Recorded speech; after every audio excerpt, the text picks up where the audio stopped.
I just have one person, my cousin, since we're quarantined. But, alright.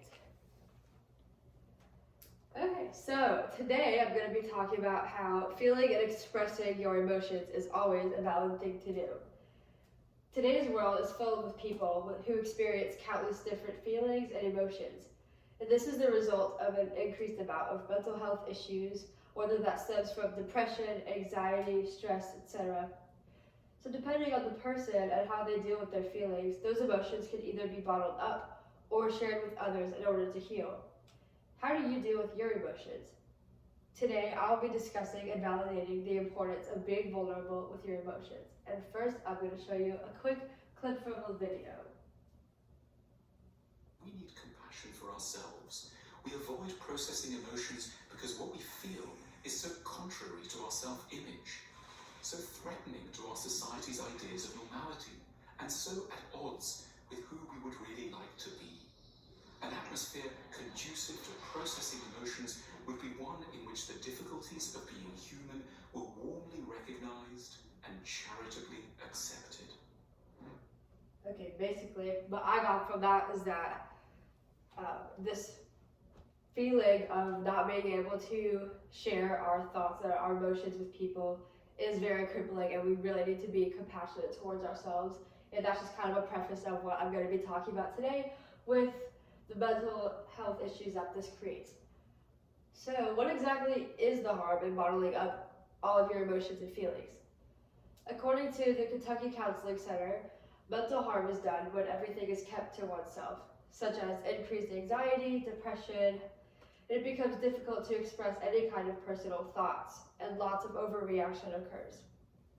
Kentucky Counseling also states that physical harm is done to the body when everything is internally bottled up. This could be eating disorders, frequent headaches, and resorting to unhealthy coping mechanisms such as self-harm or substance abuse. And these negative effects of internal healing cannot outweigh the positive effects of external healing. So what are the benefits of sharing emotions and feelings with others? According to the Kansas health system, expressing emotions helps you practically by making problem-solving processes much easier and lessens the power of negative feelings over oneself. There are also mental effects, such as reducing anxiety and depression, as well as improving overall mood. And I personally feel much happier and more free every time I share my feelings with people, because in the past, from the way I grew up, my mom never really allowed me to feel anything negative, have any kind of negative image over myself, because it was almost embarrassing for other people to see that side of me. So I've always been used to bottling it up. But I've grown to realize now that if you are vulnerable with people and are able to share your feelings with them, I just feel so much better personally. And making the decision to become vulnerable when it comes to personal feelings is a huge step forward. But deciding who to confide in plays a key role in the path of healing in that area. So who should be confided in with personal emotions and feelings? Family members can be a reliable option for people you trust with opinions that value your potential. Close friends that have gained the required trust to be confided in can be a good option, with their perspective being what would be best for making the decisions that you meet as your best interest. Pastors or mental health professionals, such as personal counselors, take you to the most helpful step, which is out of unbiased perspective.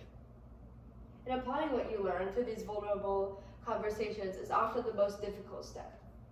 So what practically can you change to apply to every day in your healing process?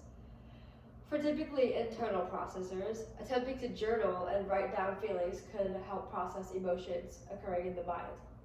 And for external processors, trying to keep a small circle of trustworthy people and staying consistent in communicating feelings with them will be beneficial. But figuring out what works best will result from a trial and error process, because every person is different. And personally, I am not quite sure what I am. I feel like I should be more of an external processor, but I always keep things to myself, like I said. And I found that journaling is helpful. I don't do it too much as I should, but I definitely like to write down my feelings because I'm a visual person. But like I said, everyone's different, and you just have to try things out and see what works. And in conclusion, opening up and being vulnerable when it comes to mental health is absolutely necessary in life for both mental and physical health.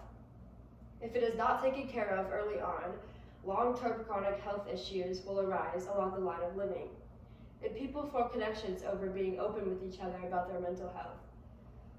Healthy Place states that this is a form of invitation for people to enter a deeper level of your personal life. It benefits all parties in multiple ways. So, be open with people, be honest, and allow yourself to breathe a little bit by taking that burden off your shoulders. So, yeah, thank you.